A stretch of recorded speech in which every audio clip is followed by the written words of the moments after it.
You're tuning into Black and White Sports on YouTube.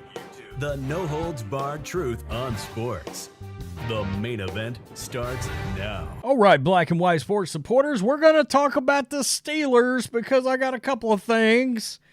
Number one, I got a very well-respected NFL insider coming out and making a comment about exactly where it is that Mike Tomlin stands with the Pittsburgh Steelers organization right now in terms of job security.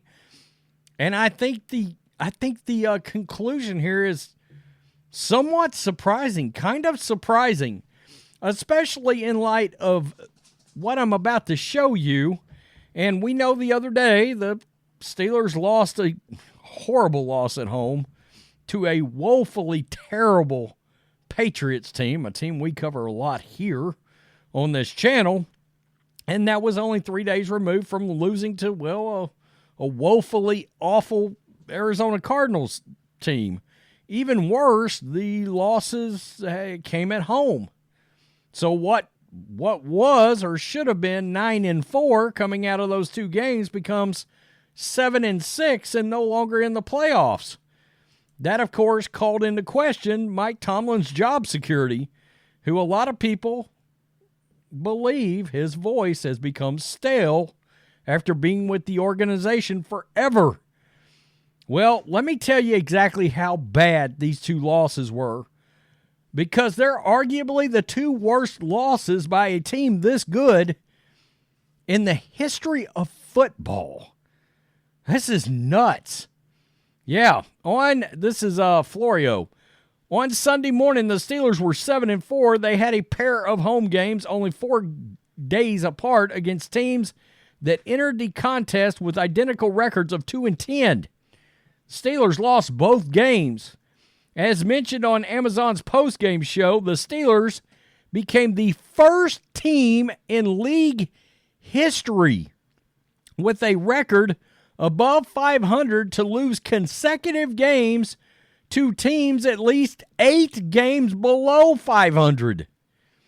While the opportunities for such an accomplishment undoubtedly don't pop up very often, the Steelers found a way to pull it off, making the history-making losses even more mind-boggling is the fact that they both happened in Pittsburgh. I think that is one of the most shocking things about this. A team that's got, of course, a massive national following.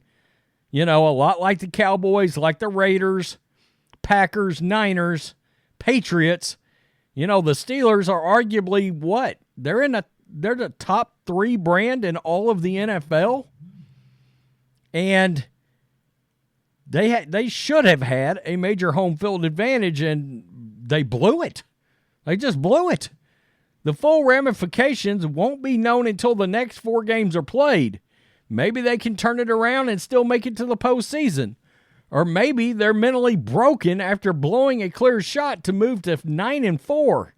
Instead, they're 7-6. Their starting quarterback is still injured, and they find themselves in a cluster of teams vying for the 3 wild card spots open in the AFC. They face the Cardinals, Bengals, Seahawks, and Ravens to finish the season. Yikes. I can tell you right now, Seahawks, Ravens, they're going to be a handful. And who knows, based on the Colts have overperformed, and the Bengals showed out the other night. And I understand the Steelers just grabbed a victory over the Bengals, but it's clear to say maybe Jake Browning has figured something out, and Zach Taylor is scheming something up with Cincinnati. They've proven under longtime coach Mike Tomlin they have the ability to find a way to fight through any and all adversity to emerge at least with a winning record.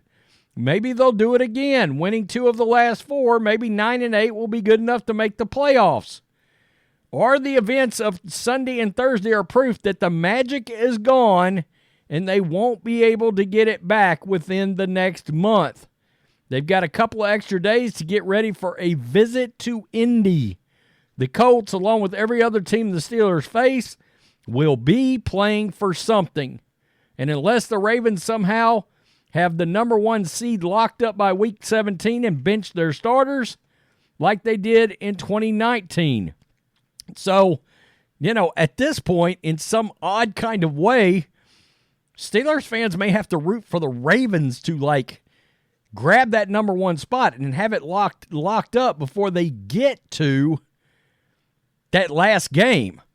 Now, Dianna Rossini, that's right, the same Dianna Rossini that has been firmly, squarely in the middle of all the nightmarish ongoings involving Zach Wilson not wanting to come back and play for the Jets, and Aaron Rodgers. Well, she's got some 411 action on the Steelers and Mike Tomlin. And it looks like even though they shit the bed royally the other day, Mike Tomlin looks like he is safe, that he's not going anywhere now. And I think this is on the table. If they were to lose out, would that narrative or would that the feeling around the building change if they were to lose out? Because I think that's on the table too. Look, none of these teams are going to be pushovers. The Athletics NFL insider Dianna Rossini said that it's, quote, she can't find anyone in the Steelers organization who strongly believes 51-year-old Mike Tomlin will be fired. It's hard to find anyone in the Steelers organization who strongly believes he will be gone. Though the head coach, who has never had a losing season, has been losing lately, and to losing teams in front of the home crowd, it's always explained to me by people who know the operation. Caution and patience. That's how the Steelers approach business, Rossini wrote in her weekly insider recap. Rossini also touches upon Pittsburgh's decision to fire Matt Canada, confirming that it was Tomlin's decision alone. Wow. So Art Rooney II was not involved in that decision at all.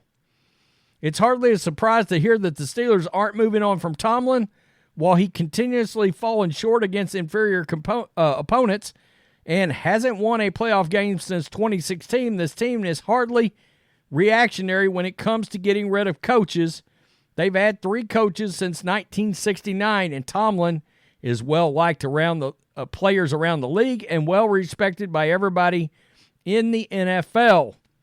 Now, something to think about and remember is something we talked about yesterday. All right? If Mike Tomlin going into next year would be a lame duck head coach, meaning that the Steelers in the offseason is going, let's say they don't make the playoffs. The Steelers in the offseason will face a decision to give Mike Tomlin an extension. All right? And the reason this is such a big deal is because if he's a lame duck head coach, you know that offensive coordinator position you got open right now that you're going to hope to get the best guy for? The best guy's not coming with a coach that's a lame duck. Because guess what? That makes them a lame duck. No. They're going to want to go somewhere with one of these coaches that is destined to get a 4, 5, or 6-year contract. That's just the way it is. So that in itself puts the Steelers organization in a bad spot. I mean, you're a very well-run franchise, a very stable franchise that makes you strangely unstable all of a sudden. So much to the chagrin of Steelers fans who may be hoping and saying that Tomlin has gone stale, I think that's a valid argument. The fact is, I would guess if they don't fire him, he will get an extension. It's either or. I do not see them, unless he wants it, Tomlin that is, I don't see him being a lame duck. I don't. So this could go from a lot of Steelers fans saying, let's move on, to he's around another 3 or 4 or 5 years. That's what you could be looking at here. So I'm throwing that out there. When somebody like Diana Rossini says, I can't find anybody in the organization that is even sniffing in the direction of a coaching change. Well, then who you're going to get at offensive coordinator? Unless an extension is done. There's repercussions to all actions in the NFL. There just is. And if I'm a Steelers fan, I want the best guy that can come in and scheme up offense and help Kenny Pickett develop into a real guy.